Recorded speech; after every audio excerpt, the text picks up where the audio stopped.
कोणते कोणते चॅप्टर झाले आपले आता? कोणते कोणते चॅप्टर झाले रे बा?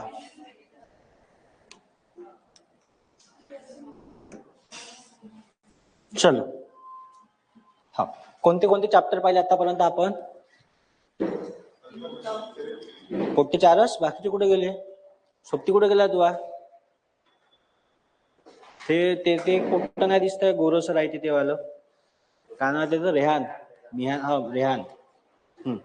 चलो, पहिला चॅप्टर पाहिला. हा, दुसरा कोणता पाहिला? तिसरा इनपुट आउटपुट. चौथा, पाचवा, सहावा सिटिंग अरेंजमेंट. सातवी पाहिली घड्याळ. ठीक आहे, आता हे पाहू आठवं. हे स्लाइड बनवून आणली होती त्याची, डिस्टन्स अँड डायरेक्शनची, टाकल्यावर माहित नाही करप्ट झाली, दिसू ओपन नाही होऊन राहिली. लॅपटॉप मध्ये पाहा लागल ओपन होते का. आता तेवढा वेळ घालण्यापेक्षा दुसरं चॅप्टर चालू करू. आज पाहू आपण नातेसंबंध. ठीक आहे, नातेसंबंध पाहत असताना काही गोष्टी लक्षात ठेवणं आवश्यक आहे. जर तुम्ही इंग्लिश मध्ये सोडवत असाल तर तुम्हाला काही असे वेगळे शब्द, आणि शब्द प्रत्येक याच्यानुसार वेगळे वेगळे बदलत जाते.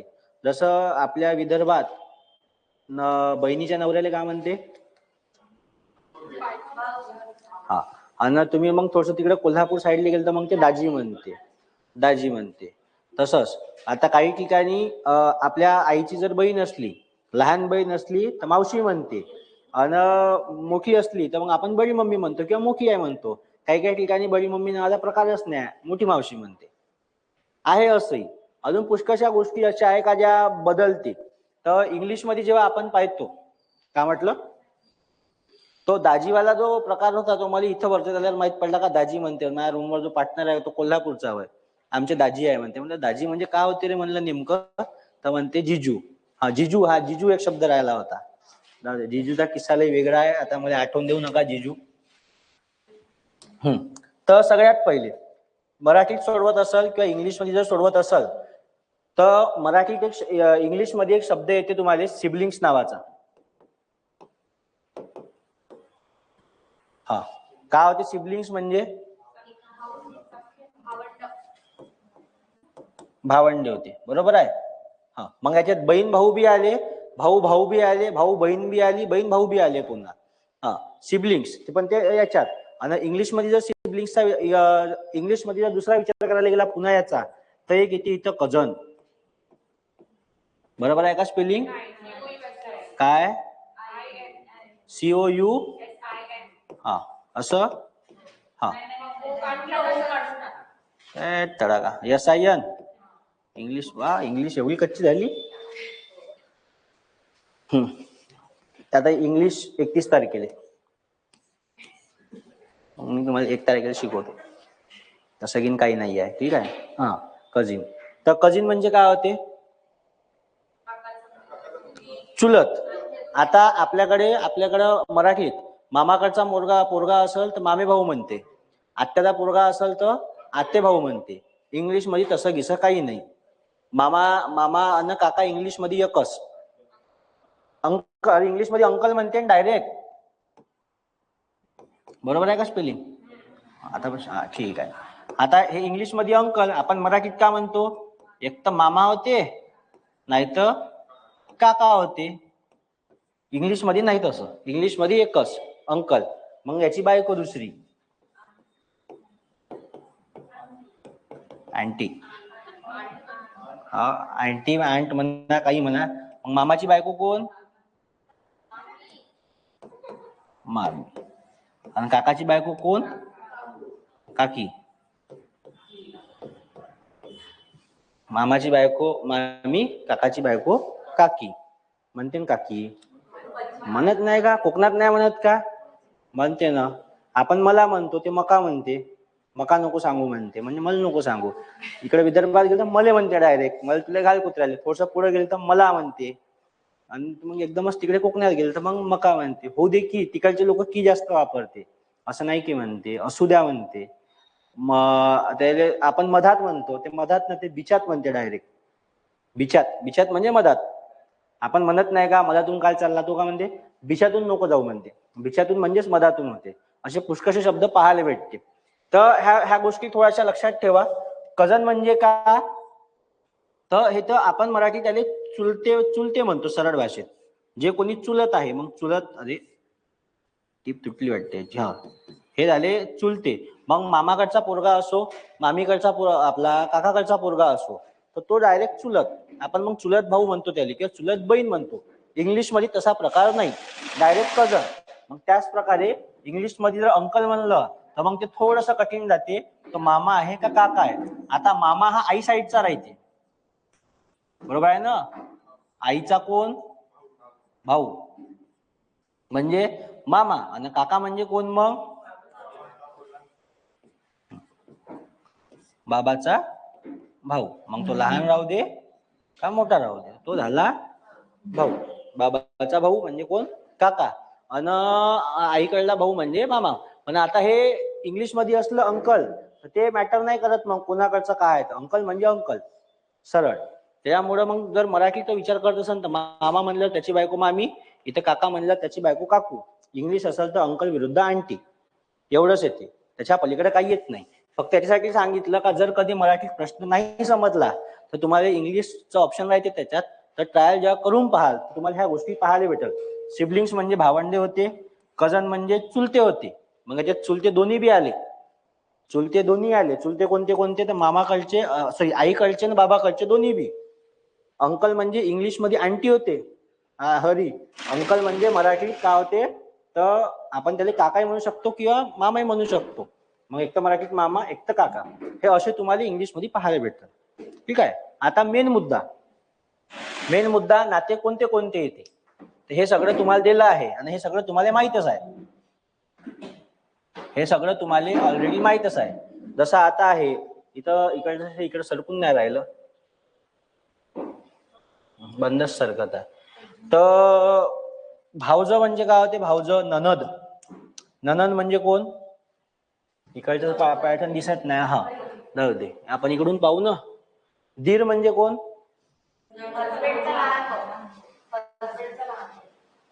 लहान का मोठा, लहान. माझ्या नातेसंबंध कच्चे आहे.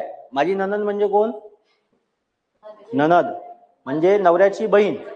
हा, त्याच्यानंतर माझा जावई, आता सांगितला, जावई म्हणजे सालीचा जिजू. जिजू जाते, जिजूच म्हणते ते, जिजाजी, दाजी किंवा जिजाजी.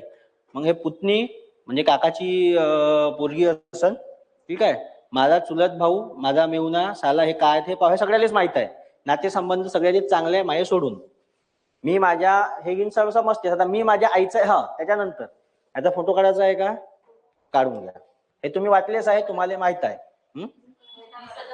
मी हे ग्रुपवर टाकतो. 3 फोटो आहे. हा पहिला फोटो आहे, हा दुसरा आहे आणि हा तिसरा. एकात एक मर्ज झाली. हे स्लाइड माहित नाही काऊन करप्ट होऊन राहिले. तो हे पहा, हा तक्ता बी वय, हा तक्ता ए होता, हा तक्ता सी आहे. याच्यात सगळेच नातेसंबंध दिले आहे.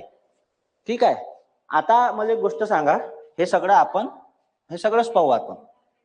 आता मेन मुद्दा येते एकुलता एक.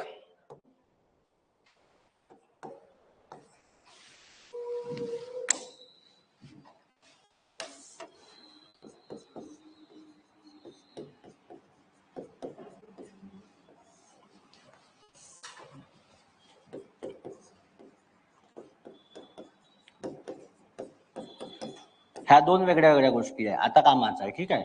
जे पहिले पाहिलं ते इंग्लिश वाला, तेवढं काही जर तुम्हाला सोडवायचं इंग्लिश मध्ये तर तुम्ही जाऊ शकता. आता ह्या 2 गोष्टी वेगळ्या आहे. एकुलता आणि एकुलता एक. ठीक आहे. दिसायला दोन्ही सारखेच आहे, अर्थ दोघांचा सारखाच होते, अजिबात नाही होत सारखा. एकुलता एक म्हणजे वेगळा होते आणि एकुलता म्हणजे वेगळा.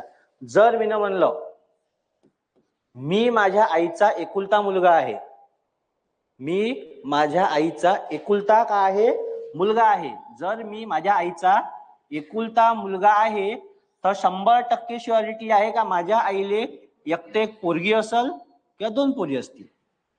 ठीक आहे. म्हणजे दुसरा अपत्य आहे पण ते पोरगी आहे. सरळ भाषेत दुसरा अपत्य आहे तर ते कोण आहे, ते मुलगी. मग ते 2 राहू दे, 3 राहू दे, 4 राहू दे, का जुन्या काळासारखे डझन भर राहू दे. जुन्या काळात राहत होते ना 6 नाही राहत होते. तुमच्या आई बाबाला नाही का भाऊ? विचारा बरं. 4 भाऊ 3 बहिणी, 7 जण, अर्धा डझन. पहिले कसं होतं, पोरं मरून जाय, म्हणून म्हणजे एखादी 7 वगैरे आली तर मग ते तेव्हा इलाज करायचे की साधन नव्हते, तर पहिलेच भूक नसो पण शिदोरी असो तसा प्रकार होता. आता नाहीये. आता हम दो हमारा एक वरच काम आहे. आता हम दो हमारे दोन. आता नवनीत राणाचं काहीतरी वेगळंच चालू आहे. ठीक आहे, ते 4-5 म्हणते.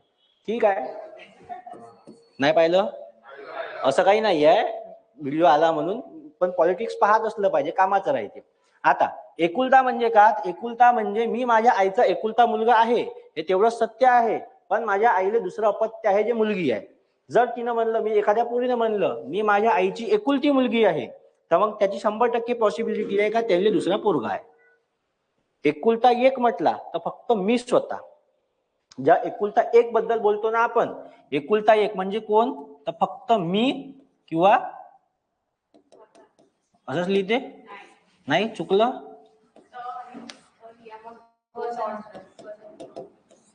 पाहून राहिलो बरोबर आहे ना. आता कोणतं हेच चालू आहे सर्वनामात, काय तुमचं लक्ष राहते का? एकुलता एक म्हणजे मी स्वतः. मी स्वतः. आणि एकुलता म्हणजे जर मी माझ्याबद्दल सांगत आहो का मी माझ्या आईचा एकुलता मुलगा आहे, तर 100% पॉसिबिलिटी आहे का माझ्या आईले दुसरं अपत्य आहे, जे पोरगी आहे. एखाद्या मुलीनं म्हणलं का मी माझ्या आईची एकुलती मुलगी आहे, तर 100% पॉसिबिलिटी आहे का तिला भाऊ आहे. भाऊ आहे ना, मग ते पोरगी 1 राहू दे, 2 राहू दे, 3 राहू दे. तसंच त्याच हिशोबानं जर मी एकुलता एक म्हणलं, मी माझ्या आईचा एकुलता एक मुलगा आहे, म्हणजे तो मीच आहे. एखाद्या मुलीनं म्हणलं का मी माझ्या आईची एकुलती एक मुलगी आहे, म्हणजे त्यांनी एकच अपत्य आहे आणि ते स्वतःबद्दल सांगून राहिले. समजलं? एकुलता आणि एकुलता एक ह्या दोन गोष्टी वेगळ्या वेगळ्या आहे. एकुलता म्हणलं तर ज्याच्याबद्दल बोलत आहे त्याच्यासाठी एक अपोजिट जेंडर मध्ये भावंड आहे. पण जेव्हा एकुलता एक म्हणत आहे तर तो फक्त स्वतः आहे. जसं इथं पहा, एकुलता एक म्हणजे का? एक तर मी किंवा स्वतः. मी माझ्याबद्दलच सांगेन. मी जर म्हणलं मी माझ्या आईचा एकुलता एक मुलगा आहे, तर तो मी एकटाच आहे. जर मी म्हणलं मी माझ्या आईचा एकुलता मुलगा आहे, तर मग मला 100% शक्यता आहे का म्हणजे बहीण आहे, भाऊ नाही. मग एकुलता नाही होत. एकुलता अजिबात होत नाही. समजलं इथपर्यंत?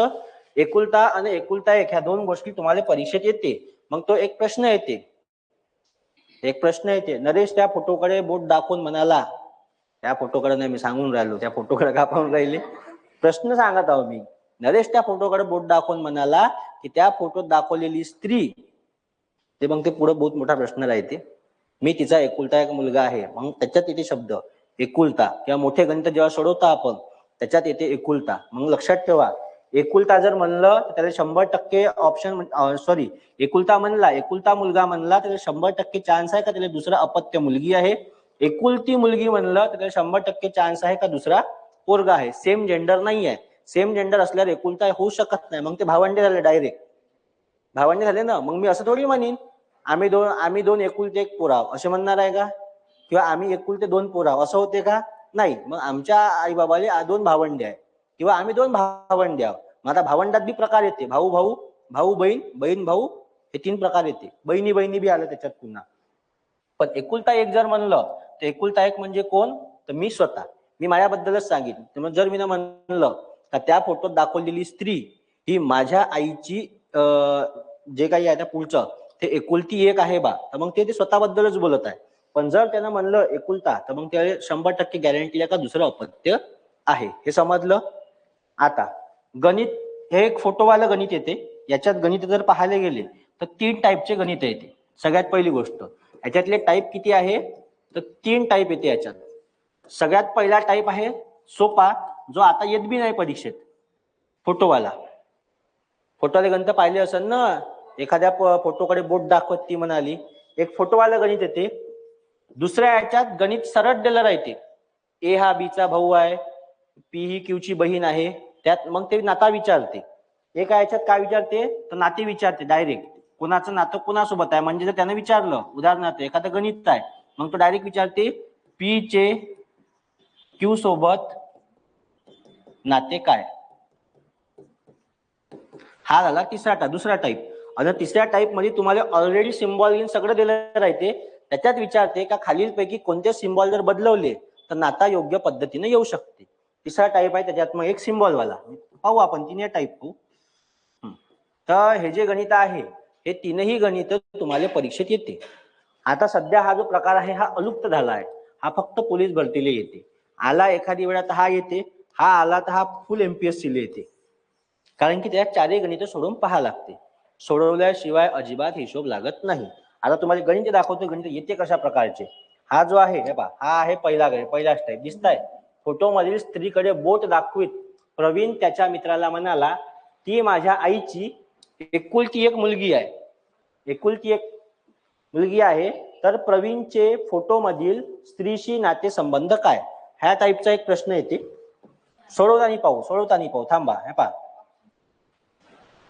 त्यानंतर दुसरा आहे, दुसऱ्यामध्ये येते हे अशा टाईपचे गणित. त्याच्यात ठेवा तुम्हाला सांगितलं एस चे क्यू सोबत संबंध विचारले आहे, ते एक येते. आणि त्याच्यानंतर पुन्हा कुठं गेलं, एक मिनिट. हा एक अशा टाईपचे प्रश्न येते. ए हे बी ची पत्नी आहे, हे वालं. आणखी आणखी आणखी हा हे पहा, दिसताय. मग इथे सिम्बॉल भरायचं येते का, नातं कोणतं लागल. बरोबर आहे. हे अशा प्रकारचे गणित येते. हे सगळेच गणित आपल्याला पाहायचं आहे. आता मला एक गोष्ट सांगा, हे गणित पाहिलं आपण एकुलतावाला. जर आता दोन भाऊ आहे, सॉरी एक भाऊ आहे आणि एक बहीण आहे, बरोबर आहे. तर ते अशी म्हणू शकते का, मी माझ्या आईची एकुलती एक मुलगी आहे, म्हणू शकते का.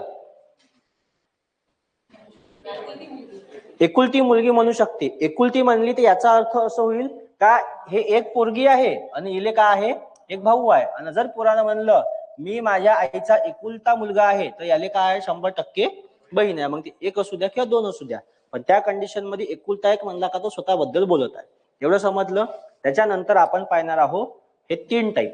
फोटोवाला टाईप अतिशय सोपा आहे, हे तुम्ही बेसिक वर बी करू शकता. हे पाहू, नाते कसे ओळखायचे आणि सिम्बॉल. आता नाते आणि सिम्बॉल वाले प्रश्न सगळ्यात जास्त येते. मग याच्यासाठी तुम्हाला शॉर्ट ट्रिक असणं आवश्यक आहे. मग तुम्हाला त्यासाठी जेंडर समजलं पाहिजे. जेंडर समजते पक्क. आता लक्ष द्या, जेंडर किती प्रकारचे, आपल्याला दोनच कामाचे आहे. इथं एम म्हणजे मेल, एफ म्हणजे फिमेल. ठीक आहे, लिहून देतो बा. इथं इथं मेल, इथं फिमेल. आता नाते पाहत असताना बेसिक नाते कोणते कोणते. पहिला नाता नवरा बायकोचा. पहिला नाता कोणता, तर नवरा बायको. आता काऊन नवरा बायको दिलं तेही सांगतो. दुसरं नातं का राहील, दुसरं नातं भाऊ बहीण त्यांच्या अपत्याचं. अजून हेच त्याचे आई बाबा झाले ना. अजून नाही, आपले नाते तेवढे नाही का, मेन नाते पाहायचे आहे कोणते कोणते.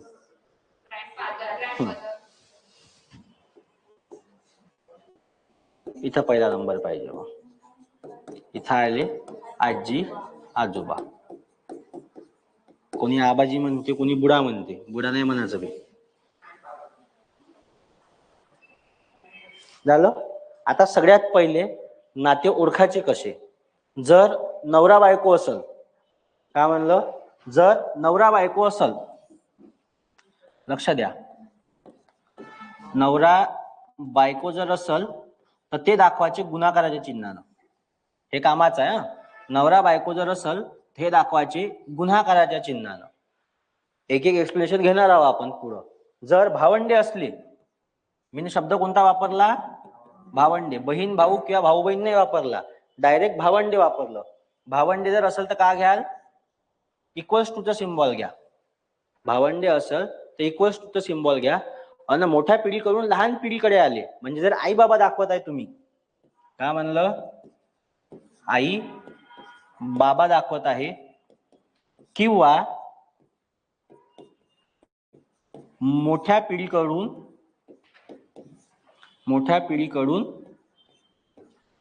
लहान पिढीकडे आले. मोठ्या पिढीकडून, मोठी पिढी म्हणजे कोण, आपल्यापेक्षा मोठे. म्हणजे माझ्यापेक्षा मोठी पिढी कोण, तर माझी आई. मग जर परीक्षेत वाक्य आलं ए ही बी ची आई आहे किंवा ए हे बी चे बाबा आहे, तर मग ते जर दाखवत असेल तर ते दाखवताना हा एरो वापरायचा. ठीक आहे. नवरा बायको असेल तर गुणाकार, भावंडे असेल तर इक्वल्स टू, आणि आई बाबा असले तर वरच्या ह्याच्यातून खालते म्हणजे वरतून खाली येत आहे बाहेर, असं दाखवायचं. समजलं? हे 3 अतिशय इम्पॉर्टंट आहे, याच्यावर चॅप्टर खेळवता येते, बाकी काहीच नाही. बाकी हे नातेगिन पाहू आपण. काय झालं? लिहिलं? आता सगळ्यात पहिला नाता पाहू आपण नवरा बायकोचा.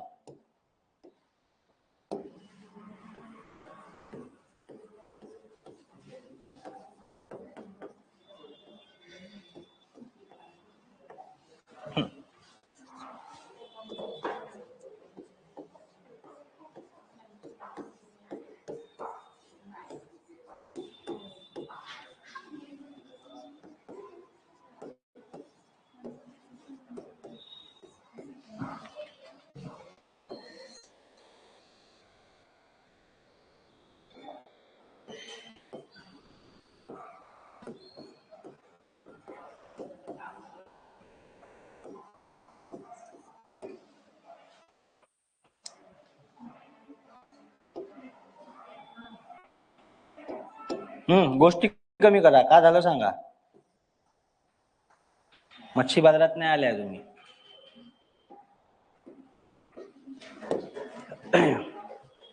नवरा बायकोचे नाते पाहायचे. नवरा बायकोचे नाते कायच्यान दाखवतो आपण? नवरा बायकोचे नाते कायच्यान दाखवायचे आहे? गुन्हा.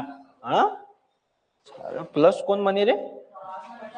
क्रॉस म्हणलं का? क्रॉस नाही, गुणाकार. एक्स तुला भली एक्स आठवते रे? त्या दिवशी पासून एक्स एक्सच करून राहिला तू. मागा तर कोणीच नाही, खुर्च्या आहे, तो तर कोपऱ्यात बसलाय. हा, लक्ष द्या. नवरा बायकोचे नाते पाहायचे आहे. नवरा बायकोचे नाते दाखवत असताना आपण गुणाकाराचा सिंबल वापरणार आहोत. आता सगळ्यात पहिले ठरवून घ्या, इथं ए येईल, इथं बी येईल. एवढं क्लिअर आहे? गुणाकाराचं चिन्ह द्यायचं आहे. काऊन? पत्नी आहे. पत्नी आहे म्हणजे तिचं लग्न झालंय ऑलरेडी. ठीक आहे. अशीच काही ती पत्नी झाली नाही, तो तिकडे नवरदेव आहे, तर तो असाच नवरा झाला नाही. तुम्ही आहे का नवरदेव? अबे हो ना, कधी ना कधी लग्न होईलच. चलो, इथं दिलं गुणाकाराचा सिंबल. आता एवढं कन्फर्म आहे का ह्या दोघांचं लग्न झालं आहे? ठीक आहे. आता पाहू जेंडर. आता का म्हणताय? ए ही बी ची पत्नी आहे. ठीक आहे. म्हणजे ए काय आहे? जर दोन प्रकारे पाहता येते. ए काय आहे तर पत्नी आहे. ठीक आहे. ए ही बी ची पत्नी आहे म्हणजे सरळ भाषेत ए का आहे? पत्नी. मधातली स्किप केलं डायरेक्ट. ए का झाली? पत्नी झाली. किंवा दुसरा प्रकार पाहता येते. दुसऱ्या ह्याच्यात जर पाहायला गेलं तर बी ची पत्नी कोण आहे? तर का भेटत आहे? मग आयदर तुम्ही प्रश्न विचारा और मग तुम्ही डायरेक्ट मधातला पोर्शन स्किप करून त्याला जॉईन करा. ए का आहे? पत्नी आहे. कोणाची? तर बी ची. आणि दुसऱ्या प्रकारात जर गेलं तर बी ची पत्नी कोण आहे? तर ए आहे. बरोबर आहे? म्हणजे मला एवढं समजलं, ए का आहे? पत्नी आहे. म्हणजे तिथं जेंडर काय राहील? एवढा विचार करायला लागून राहिला सांगाले. इथं लिहितो एफ. जेंडर डिफाईन करता आलं पाहिजे. जेंडर शिवाय काही हिशोब लागत नाही. आता हे फिमेल आहे तर 100% हा मेल राहील. बरोबर आहे? झालं. मग ए ही बी ची पत्नी आहे. ए ही बी ची पत्नी आहे. झालं. एवढंच आहे, काही नवीन नाही आहे याच्यात. काऊन? समजत आहे? ए ही बी ची पत्नी आहे दाखवलं तर कशावरून? ए ही काय? पत्नी आहे. मग पत्नीचं नातेसंबंध दाखवा जातं. नातेसंबंध नवरा बायकोचे दाखवत असताना आपण कायचा सिंबल वापरणार आहोत? गुणाकाराचा. मग आता वापरलं गुणाकाराचा सिंबल. त्याच्यानंतर बी हा ए चा पती आहे म्हणते.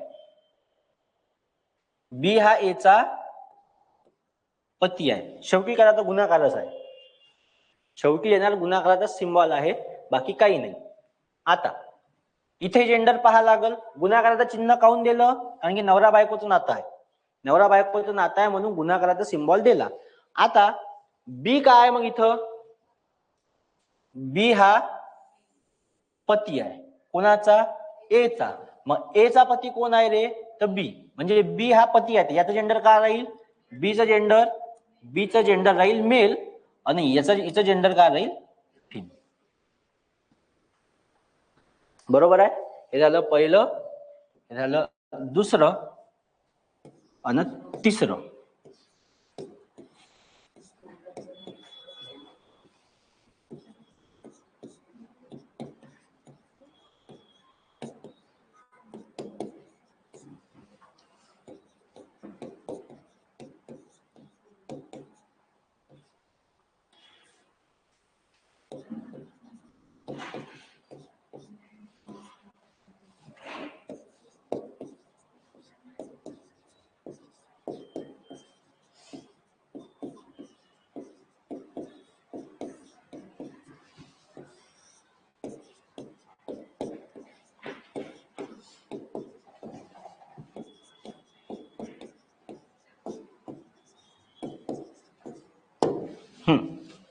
सेम.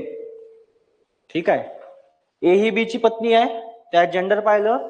बी हा याचा पती आहे, तिथं जेंडर पाहिला. त्याच्यानंतर येणार एक नवीन स्टाईल त्याच्यात. हा, ए व बी हे एकमेकांचे जोडीदार आहे. जीवनसाथी.com. ए व बी हे काय आहे, एकमेकांचे जोडीदार आहे. ए व बी हे नवविवाहित जोडीदार आहे किंवा नवविवाहित जोडपे आहे. आता कसं सोडवाल, कोणाचं जेंडर काय राहील सांगता येत आहे, निश्चित सांगता येत आहे का, नाही. पण मी एक गोष्ट सांगू शकतो, हे इथं जोडीदार जोडपे आहे म्हणजे ह्या दोघांचं लग्न झालं आहे. ठीक आहे. मग मी डायरेक्ट असं लिहितो, ए इंटू बी. मला याचे जेंडर माहित नाही आहे, एक तर तो मेल राहू शकते किंवा फिमेल राहू शकते. मला बीचं बी जेंडर नाही माहित, एक तर तो फिमेल राहील किंवा मेल राहील. आता मी ना इथं एम एफ लिहिलं तर इथं बी मी एम एफ लिहू शकत होतो, पण मी तसं नाही केलं. जर हा मेल राहिला तर हे फिमेल राहील, जर हे फिमेल राहिली तर मग हा मेल राहील. ठीक आहे. जेंडर डिफाईन नाहीये. समजलं का कारभार केला याच्यात, समजला का. ए व बी हे एकमेकांचे जोडीदार आहे. ए व बी हे नवविवाहित जोडीदार किंवा जोडपे आहे. म्हणजे दोघांचंही जेंडर निश्चित नाही. तुम्हाला जेंडर दिलं असलं पाहिजे. जर जेंडर दिला नसला तर, जेंडर जर नाही दिला आहे मग इथं नोट लिहा.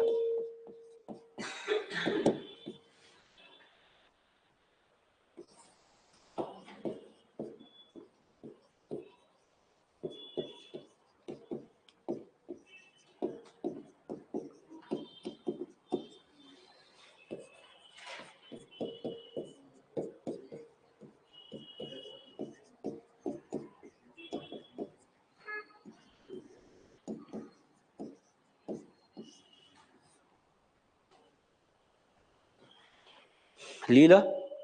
जर जेंडर दिला नाही, जेंडर दिला नसला तर मेल किंवा फिमेल दोन्ही सोबत घ्यायचे. तिथे घेतली आहे, मेल फिमेल दोन्ही सोबत घेतले बा, इथं घेतले. आता ए व बी हे एकमेकांचे जोडीदार आहे. इथपर्यंत त्यानं दिलं, जोडीदार आहे. जेंडर निश्चित माहित आहे का आता तुम्हाला, इथं नाही माहित आहे. जेंडर निश्चित आहे का, नाही. इथं घेतो छोट्याशा बॉक्स मध्ये. ए व बी हे एकमेकांचे काय आहे, जोडीदार आहे. म्हणजे ह्या दोघांचं ऑलरेडी लग्न झालं आहे. ए इंटू बी. मग एक तर याचं मेल किंवा फिमेल राहील, याचं फिमेल किंवा मेल राहील. झालं. त्याच्यानंतर त्यांना जर एक स्टेटमेंट दिलं का बी हे सी चे वडील आहे, बी हे सी चे वडील आहे. मग आता तुम्हाला जेंडर माहित झालं. बी हे सी चे वडील आहे म्हणजे बी काय आहे, वडील आहे.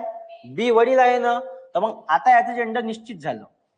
हा काय राहील, मेल. मग इथं काय येईल, डायरेक्ट फिमेल. इथं काय आलं, फिमेल. मग तुम्हाला जर जेंडर डिफाईन करायचं आहे तर त्याच्यासमोर तुम्हाला वाक्य दिलं असलं पाहिजे. आता इथपर्यंत बरं होतं. ए व बी हे एकमेकांचे जोडीदार आहे किंवा ए व बी हे नवविवाहित जोडपे आहे. जर तुम्हाला आलं परीक्षेत, सुरुवात त्याच्यापासून असली, ए व बी हे नवविवाहित जोडीदार किंवा जोडपे आहे, इथपर्यंत तुम्ही अंदाज नाही लावू शकत आहे. पण जर त्यानं पुढे दिलं का सी हे बी चे वडील आहे, सी हे बी चे वडील आहे, तर मग तुम्हाला लगेच कळते हा वडील आहे म्हणजे याचं जेंडर काय राहील, तर याचं जेंडर मेल राहील, याचं जेंडर फिमेल राहील. आणि याचा पोरगा जो आहे हा काय झाला, सी. आता हा एरो दाखवला होता आपण वरची पिढी दाखवासाठी.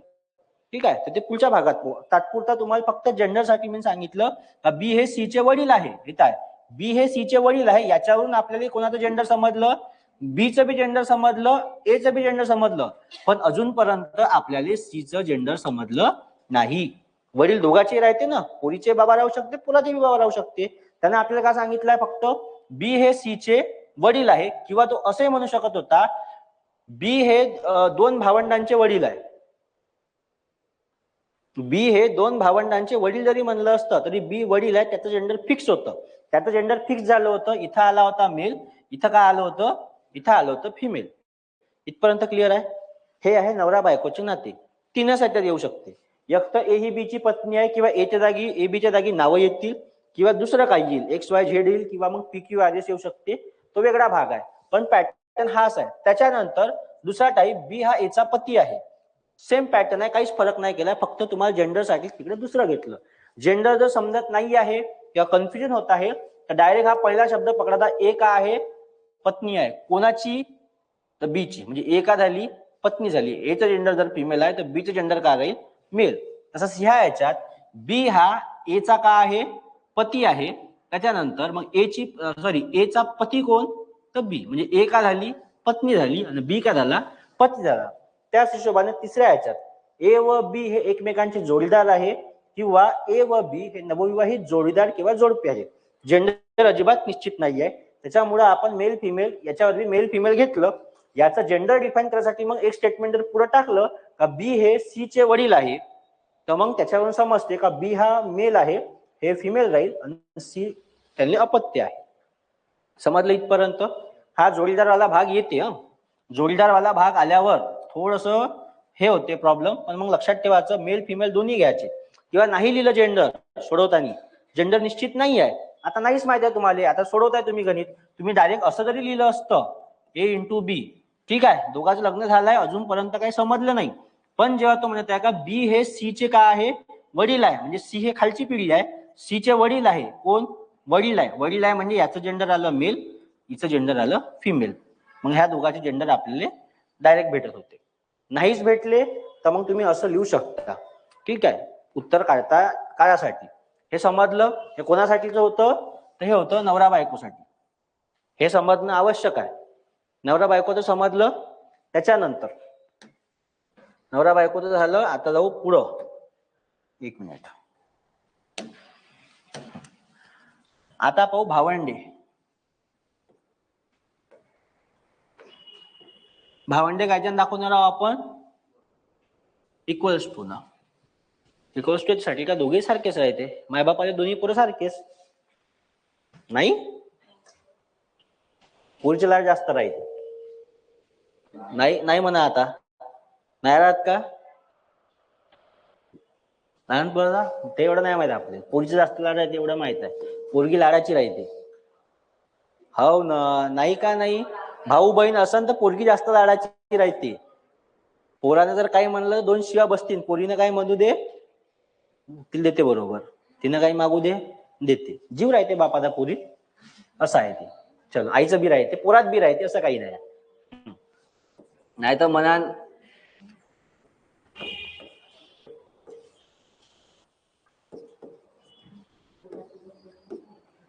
नाही काय पोरा मला बहीण गिन नाही भाई, मी एकुलता एकच आहे. मी एकुलता एकच आहे, ठीक आहे ना, बहीण ना भाऊ, ठीक आहे. मला बनवायचं बी नाही भाऊ बहीण. माझ्या प्रॉपर्टीत काय हिस्सा पाडू मी. चलो, याच्यात थोडस आता कॉम्प्लिकेटेड भाग आहे, लक्ष द्या. एक एक एक लिहू. मागच्या याच्यात 2-3 वाक्य सोबत घेतले होते, आता सोबत पाहू. पहिला वाक्य आहे ए हा बी चा भाऊ आहे. का म्हणता आहे, ए हा बी चा भाऊ आहे. मला एवढं समजत आहे, भाऊ आहे म्हणजे भावंडाचं नातं दाखवायचं आहे, तर मी का दाखवीन या दोघांच्या मधात, इक्वल्स टू. एवढं क्लिअर आहे, इथपर्यंत क्लिअर आहे. नातं मांडलं. आता पाहू जेंडर, कोणाचं जेंडर का लागते.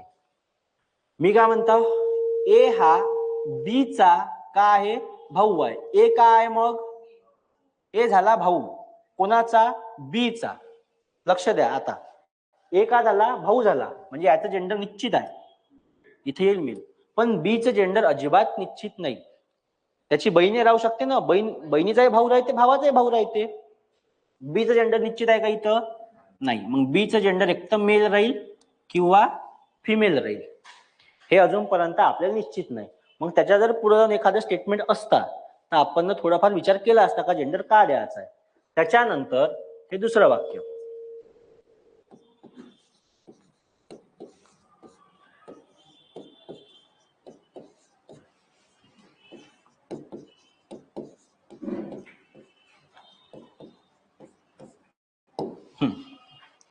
बी ही ए ची बहीण आहे. काय आहे? बी ही ए ची काय आहे? बहीण आहे. भावंडातच नाते पाहता. भावंडात मग कोण कोण आलं माहितीये का याच्यात? याच्यात या भावंडात आलं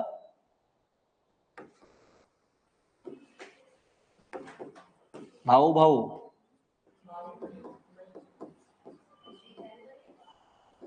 सक्के भाऊ पक्के वैरी. ऐकलाय का? पिक्चर आहे का?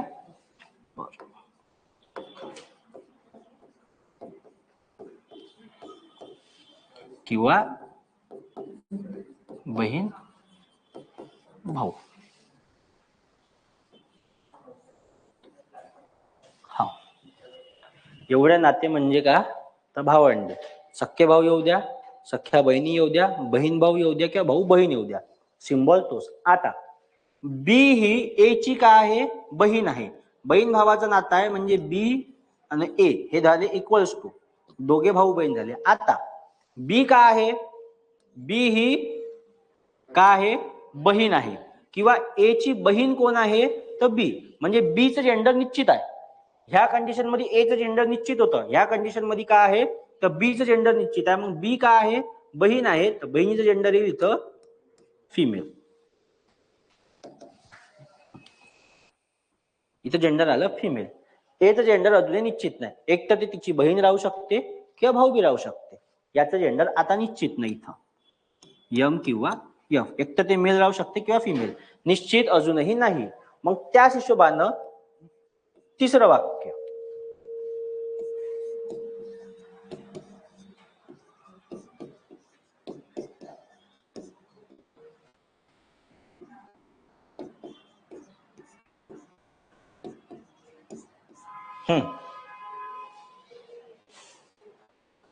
ए व बी हे दोघी काय आहे?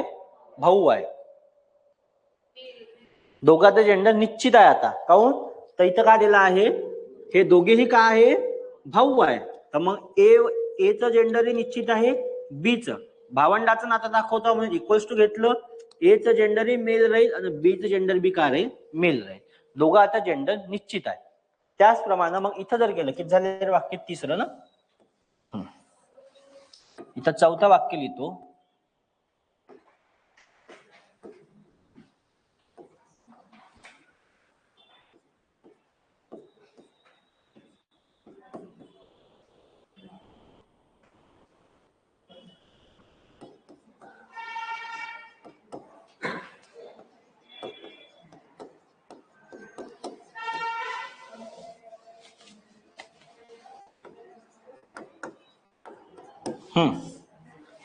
चलो सी व डी ह्या दोन्ही काय आहे? बहिणी आहे. दोघांचे जेंडर निश्चित आहे. त्याच्यात दोघांचंही जेंडर काय आहे? निश्चित आहे. आता सी व डी ह्या दोन्ही बहिणी आहे म्हणजे बहीण भावाचं नातं दाखवतं. सी व डी दोन्ही येईल इथं. एक तर हे मेल राहील, मेल, एक तर हे फिमेल राहील आणि हे फिमेल राहील. दोघांचे नाते काय आहे? निश्चित आहे. किती वाजताची बॅच राहते रे तुझ्या घडी? हा, कुठून आला तू? तुम्ही दोघे रे मागचे सोबतच आले. 3 तिघाडा काम बिघाडा आहे तुमचा पुरा. चलो समजलं. इथं दोन्ही भाऊ होते तर दोघांचं बी जेंडर निश्चित होतं. त्याच हिशोबानं सी व डी ह्या दोन्ही बहिणी आहे. तर सी आणि डी दोघे बहिणी आहेत. दोघांचं जेंडर काय आहे? निश्चित आहे. आणि जर मग असं आलं पाचवं,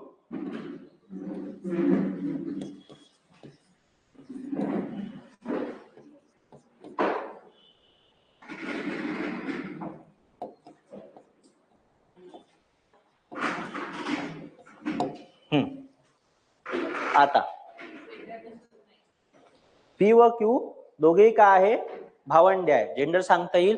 भावंड्यामध्ये मग आता ते सारेच येते, ते वरत पाहिले आपण. भाऊ भाऊ, बहिणी बहिणी, भाऊ बहीण, बहीण भाऊ. चारी भाऊ भाऊ, बहिणी बहिणी, भाऊ बहीण आणि बहीण भाऊ. मग जर असं विचार करायला गेले, इथं आला पी, इथं आलं क्यू, याचे जेंडर निश्चित नाही. जर हा मेल असला तर एक तर फिमेल बी राहू शकते, हे फिमेल असली तर हे मेल. मग मेल मेल बी होऊ शकते, मेल फिमेल बी होऊ शकते, फिमेल फिमेल बी होऊ शकते, फिमेल मेल बी होऊ शकते. 4 जोड्या बनते तिथं. निश्चित आहे का जेंडर याचं? नाही. जेव्हा असं घेता आपण म्हणजे जेंडर अजिबात निश्चित नाही. लक्ष द्या, ए हा बी चा भाऊ आहे, ए का आहे? भाऊ आहे. इथं एचं जेंडर काय होतं? एचं जेंडर निश्चित होतं, बीचं जेंडर निश्चित नव्हतं. एक तर ते मेल किंवा फिमेल राहू शकते. त्याच हिशोबानं बी ही ए ची बहीण आहे. मग बी काय आहे? बहीण आहे. बीचं जेंडर काय होतं? निश्चित होतं. एचं जेंडर निश्चित नाही. ए व बी हे दोघे भाऊ आहे, दोघेही भाऊ आहे. मग दोघांचे बी जेंडर निश्चित आहे, एचं मेल बीचंही मेल. त्याच हिशोबानं सी व डी ह्या दोन्हीही बहिणी आहे. दोन्ही बहिणीच्या जागी कधी दुसरा शब्द येऊ शकतो, सख्या बहिणी आहे. त्याच हिशोबानं सी आणि डी, मग सीचं जेंडर निश्चित आहे, डीचं जेंडर बी निश्चित आहे. पी व क्यू हे भावंडे आहे, तर इथे वापरला आहे शब्द भावंडे. मग पीचे जेंडर निश्चित नाही आणि क्यूचं जेंडरही निश्चित नाही. याच्यात ह्या 4 कंडिशन बनते. हा वरता आहे. एक तर हे दोघेही भाऊ राहू शकते, दोघ्याही बहिणी राहू शकते, हा भाऊ किंवा ही बहीण राहू शकते, हे बहीण आणि हा भाऊ, अशी ही कंडिशन पाहता येते. समजलं? पहिले नवरा बायकोचं नातं पाहिलं, आता पाहिलं भावंडाचं. ठीक आहे. त्याच्यानंतर आता एक गोष्ट सांगा, त्याच्यानंतर तिसरं पाहू. तिसरं का पाहिलं होतं? पिढीचं ट्रान्सफर, पिढी ट्रान्सफर करायची आपल्याला. हा,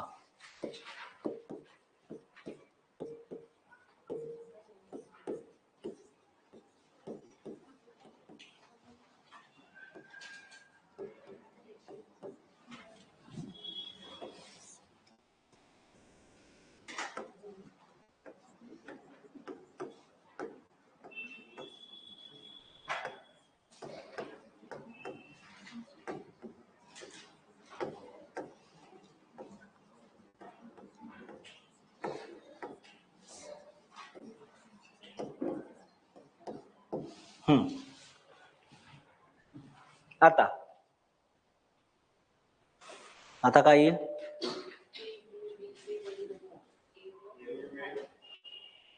ए का आहे इथं? ए का आहे? ए आहे वडील. कोणाचे? बीचे. ए वडील आहे. त्यानंतर सी ही वाय ची आई आहे. सी का आहे? नाही, फक्त आई आहे. वायची जाऊ द्या, वायच्या नंतर पाहू. एक्स घेतला असता मी, पण म्हणलं जाऊ दे. हा, सी ही वायची आई आहे आणि ए हे बी चे काय आहे? वडील आहे. आता ए मोठा आहे का बी मोठा आहे? ए काय आहे? वडील आहे. वडील असल्यामुळे वडील झाले लोक वर घ्यायचे. इथं ए वर आलं, ए आला वर, वडील झाले लोक वर घ्यायचे. पिढी बदलवतो आपण, म्हणजे आता आपण वडिलाच्या पिढी करून खालता आलो. बरोबर आहे? मग वापराचा ऍरो हा. हे असं जर आलं तर समजायचं का पिढी ट्रान्सफर होऊन राहिली. असा ऍरो पिढी ट्रान्सफर साठी. ए का आहे? वडील आहे. कोणाचे? तर बी चे. ए वडील असल्यामुळं एचं जेंडर निश्चित आहे. काय राहील एचं जेंडर? एचं जेंडर राहील मेल. बीचं जेंडर निश्चित आहे का? नाही. मग एक तर बीचं जेंडर मेल राहू शकते किंवा फिमेल राहू शकते. झालं? क्लिअर आहे इथपर्यंत? मग त्याच हिशोबानं सी ही वाय ची आई आहे. सी काय म्हणते? आई आहे. मग सी येईल वर. कोणाची आई आहे? वाय ची. आई पासून मग इथं जन्म आईचा, हे झालं इथं वाय. वाय झालं. मग सी काय? आई आहे. आईचे जेंडर निश्चित आहे. इथं काय येईल? फिमेल. त्याचं जेंडर अजिबात निश्चित नाही. क्लिअर? जर त्याने मग आता त्याचे आजोबा विचारले, ए हे बी चे वडील आहे व एक्स हे बी चे, एक्स हे ए चे बाबा आहे. जर याच्यात ऍड केला, आता इथं जर थोडासा पोर्शन ऍड केला, एक्स नाही घेऊ, डी घेतो. डी हे ए चे बाबा आहे. चालली हे पिढ्यानं पिढ्या मग चालत जाते. तुम्ही ना वंशावळ पाहिली का? वंशावळ पाहिली असं ना, जे आता कास्ट व्हॅलिडिटी वगैरे काढते त्यासाठी वंशावळ लागते. तर त्यात मग ते दाखवते. मग असं राहते, इथं एखाद्याचं नाव राहते, मग इथून असं हे लाईन पाडली राहते. मग इथं हे याचे अपत्य, मग ह्या दोघांचे हे इकडं अपत्य, असे चालले वाढत वाढत. तर ह्याच सारखं आहे ते. आता जर त्यानं म्हणलं डी हे ए चे बाबा आहे, डी काय आहे बाबा कोणाचे ए चे, मग ए चे बाबा करायचं आहे मग डी वर आला पाहिजे, मग इथं काय येईल इथं डी येईल. डी काय आहे बाबा आहे कोणाचे ए चे, डी बाबा असल्यामुळे आता जेंडर काय आहे निश्चित आहे मेल. मग डी चा पोरगा ए चा पोरगा कोण झाला बी, पण हे अजूनही कन्फर्म नाही. मग हा जो इथून विचार करायला गेला तर डी साठी बी काय आहे त्याचं नात आहे, नात नातू ग्रँडसन, ग्रँडसन होईल का ग्रँड डॉटर आहे ते अजूनपर्यंत काही निश्चित नाही आहे. पण हे हिच्यासाठी हे याच्यासाठी निश्चित आहे आजोबा आहे म्हणून, हे हिच्यासाठी निश्चित आहे ना. मग ह्या डीचं कोणासोबत तरी लग्न झालं असेल, डीचं लग्न झालं असेल सपोज झेड सोबत, ह्या दोघांचं अपत्य हे वय. नंतर त्याच्यानंतर एचं लग्न झालं असेल कोणासोबत तरी, बरोबर आहे, मग याचं अपत्य काय झालं हे. पक्का आहे का नाही. ह्या दोघांचा पोरगा ए चं लग्न झालं पी सोबत, पी ए आणि पी चं अपत्य काय आहे तर बी आहे. मग तसंच इथं सी च आहे, आता इथं सी ही ए ची आई आहे तर सी च इथं कोणासोबत तरी लग्न झालं असेल, इथं घेतो पी, सी चं लग्न झालं असेल पी सोबत, मग याचं जेंडर निश्चित सांगता येते इथून. या दोघांचं जर लग्न झालं आहे, ए चं जेंडर आहे मेल तर याचं जेंडर पी चं जेंडर काय राहील फिमेल. त्याच हिशोबानं डी चा जेंडर जर मेल आहे तर झेडचं जेंडर काय राहील इथं मग इथं फिमेल. याचं जेंडर अजूनही निश्चित नाही. मग त्याच हिशोबानं इथं सी चं लग्न झालंय पी सोबत, सी चं जेंडर फिमेल आहे तर पी चं जेंडर काय राहील मेल राहील. वायचं जेंडर अजूनही निश्चित नाही. त्याच्यानंतर एक तिसरा स्टेटमेंट येते,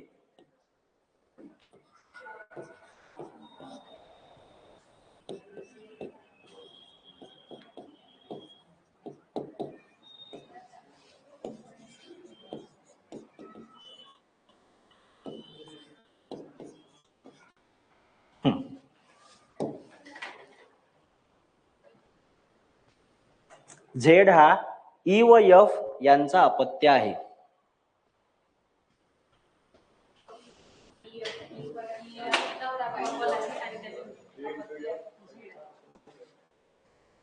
इथं तिघाचं बी जेंडर निश्चित नाही आहे, तिघाचंही जेंडर निश्चित नाही. अपत्य म्हणजे का, अपत्य म्हणजे मुलगा बी राहू शकते, मुलगा किंवा मुलगी, बरोबर आहे फिक्स आहे. मग याचा अर्थ असं होते ई व एफ या दोघांचं लग्न झालं आहे, ई व एफ ह्या दोघांचं लग्न झालं आहे. आता इथं कन्फ्युज नाही व्हायचं, झेड त्यांचा पोरगा दाखवायचा, झेड खाली येऊ शकते असं काही कंपल्सरी नाही का ईच्याच खाली लाईन पाडली पाहिजे किंवा एफच्या खाली, कोणाच्याही खाली लाईन पाडली तरी पोरगा शेवटी दोघाचाच आहे. जर तुम्ही इथं एफच्या खाली लाईन पाडली का इथं हा झेड आहे तर हेच साबित होते का तो ह्या दोघांचा पोरगा आहे. जर आता हा झेड आहे याचे जेंडर का नाही आहे, याचे जेंडर आपल्याला निश्चित नाही आहे. ई व एफ या दोघांचं बी लग्न झालं आहे तर ईचं बी जेंडर आपल्याला माहित नाही आणि त्याच हिशोबानं या दोघांचं बी जेंडर आपल्याला माहित नाही. दोघांचेही जेंडर एकमेकाला अजिबात, तिघाचं बी जेंडर आपल्याला माहित नाही, बरोबर आहे. मग त्या हिशोबाने जर इथं पाहायला गेलं सपोज याचा जेंडर जर मेल असला तर याचं जेंडर फिमेल राहील, याचं जेंडर फिमेल असला तर याचं जेंडर मेल राहील. याचा जेंडर जर मेल असला तर झेड ई हा झेडचे कोण झाले बाबा झाले आणि एफ ही झेडची आई झाली. याचा जेंडर जर फिमेल घेतला म्हणजे ईचं जेंडर फिमेल असला तर झेडची आई कोण झाली ई आणि हे का झाले बाबा. याचं जेंडर अजूनही निश्चित नाही. मग त्यासाठी तुम्हाला पुढे काहीतरी स्टेटमेंट दिलं असलं पाहिजे. इथपर्यंत समजलं. हे अपत्यवाले एक इम्पॉर्टंट आहे. अपत्य आल्यावर तुम्हाला त्याच्यातलं काहीही समजत नाही कोण कोणाचं का आहे, फक्त एवढंच समजते ई व एफ यांचा अपत्य आहे म्हणजे ई व एफ ह्या दोघांचं लग्न झालं आहे, तो त्यांचा प्रताप आहे. नाव राहते ना पोराचं प्रताप, नाही पाहिलं का प्रताप आहे म्हणते, प्रकाश नाव ठेवते, आहे का कोणाचं नाव नाही. तुम्ही काल नाही म्हणून राहिले, तुमचं नाव प्रकाश कसं राहील, तुमचं नाव कसं प्रकाश राहील.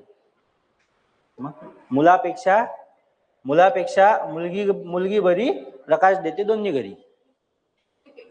मन आहे तुम्ही ऐकली नाही का, मन म्हणजे ते स्लोगन होतं 2009-10च्या काळात, मुलापेक्षा मुलगी बरी प्रकाश देते दोन्ही घरी. जेव्हा स्त्री लिंग गुणोत्तर कमी झालं होतं ना, तेव्हा सरकारनं ते धोरण काढलं होतं. त्यात ते स्लोगन होतं, मुलापेक्षा मुलगी बरी, प्रकाश देते दोन्ही घरी. असं आहे, पोरगा एकाच घरी प्रकाश देते आणि त्याच्याच पोरगी दोन्ही घरी जाते बा, असं त्याचं हे होतं. मुलापेक्षा सर्च करता नेटवर दिसते. झालं. कोणते कोणते नाट्य पाहिले पहिले सांगा आता. एक मिनिट, इथून एक वेळा वापस रिवाइज करून देतो तुम्हाला. सगळ्यात पहिले पाहिलं एकुलता एक आणि एकुलता याच्यातला फरक. एकुलता जर असला तर त्यासाठी कोणी ना कोणी अपत्य राहते. अपत्य म्हणजे त्यासोबत कोणी ना कोणी राहते, एकटा नाही येतो. त्याला भाऊ बहीण तरी आहे, नाही तर भाऊ तरी आहे. त्या हिशोबाने जर एकुलता एक म्हणला तर तो फक्त मी स्वतः राहील, मी स्वतःबद्दल बोलत आहे असं होईल. एकुलता एक म्हणजे मी स्वतः आणि फक्त एकुलता आहे. एकुलता मुलगा म्हणला तर त्याला एक तर बहीण आहे, एकुलती मुलगी म्हणली त्याला मग तिला भाऊ आहे. मग तिथे भाऊ एक असू द्या किंवा दोन असू द्या. इथं दुसरा जो अपत्य आहे, हा जो दुसरा अपत्य आहे तो एक बी राहू शकते, दोन बी राहू शकते, तीन बी राहू शकते किंवा चार बी राहू शकते. ठीक आहे. जर मुलगा म्हणला किंवा त्याला एकुलता मुलगा म्हणला तर मग त्याला एक बहीण बी राहू शकते, दोन बहिणी, तीन बहिणी, चार बहिणी. इथं जर तिनं म्हणलं का एकुलती मुलगी आहे तर मग तिला एक, दोन, तीन, चार काही बी भाऊ राहू शकते. मग ती एकुलता एक म्हणला तर स्वतः, मग तिला दुसरं अपत्य काहीच नाही, एकुलता एक. त्याच्यानंतर पाहिलं आपण त्याच्यानंतर पाहिले याच्यात येणारे तीन टाईप. एक फोटोवाला टाईप पाहणारा जो शेवटी आहे, बहुत सोपा आहे, त्यात काही हे नाही आहे. दुसरं टाईप आहे नात्याचं, तिसरं टाईप आहे सिम्बॉलवालं. हे गणित पुष्कळ मोठे येते आणि याच्यात पुष्कळ टाइम जाते. जर परीक्षेत वेळ कमी आहे आणि असं गणित आलं सिम्बॉलवालं तर चुपचाप स्किप करून टाकायचं. इगोवर घेऊन घ्यायचं नाही मला करा तसं आहे म्हणून. म्हणजे तुम्ही जर आता 25 प्रश्न सोडवून राहिले आणि सपोज 20व्या प्रश्नावर तो गणित आहे आणि तुमच्याजवळ आता फक्त 10 मिनिट उरले आहे, तर अगाऊ ते इगोवर घेऊन घ्यायचं नाही. आणि सगळ्यात सोपे गणित शेवटी राहते. तुम्ही पाहिजे कधी पेपर द्यायला गेल्यावर सगळ्यात सोपे गणित शेवटी राहते आणि कठीण गणित पहिले राहते. आता ते याच्यानुसार पॅटर्न आला आपला, कशानुसार म्हणते, ग्रुप टायमर आहे ना, त्याच्यामुळं सुरुवातीचा जो पहिला सेशन राहते त्याला टाइम नाही पुरत, अजिबात नाही टाइम पुरत. पहिल्या याच्यात 7-7 प्रश्न राहते.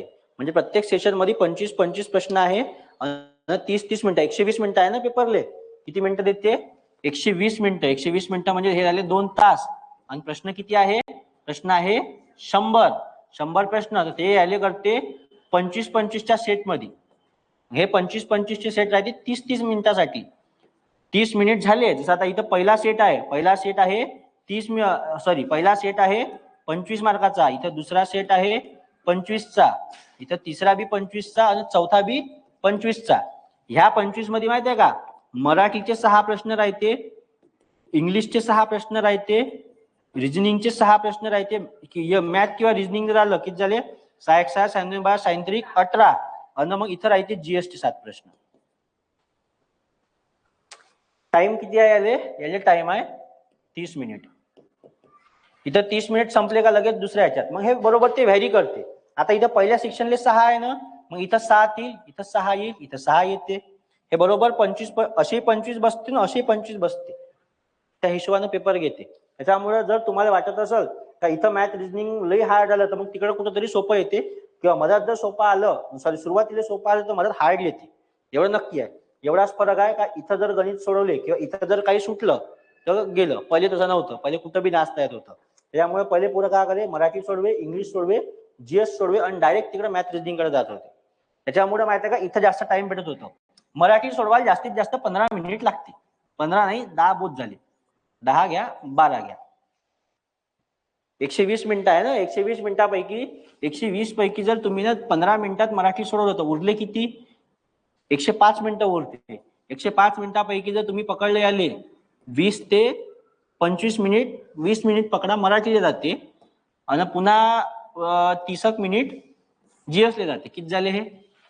30 आणि 20 50 आणि हे किती झाले? 65 मिनिट म्हणजे 1 तास 5 मिनिट झाले ना रे. 1 तास 5 मिनिट.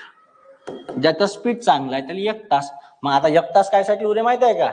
1 तास उरत होता फक्त आणि फक्त मॅथ आणि रिजनिंग साठी. तेव्हा जात होता पोट्ट्याचा स्कोर 190 जातच होता. आज पाहा तुम्ही जुने पेपर. आता पहा ज्याच्यात ग्रुप टायमर आहे, समाज कल्याणले ग्रुप टायमर होता.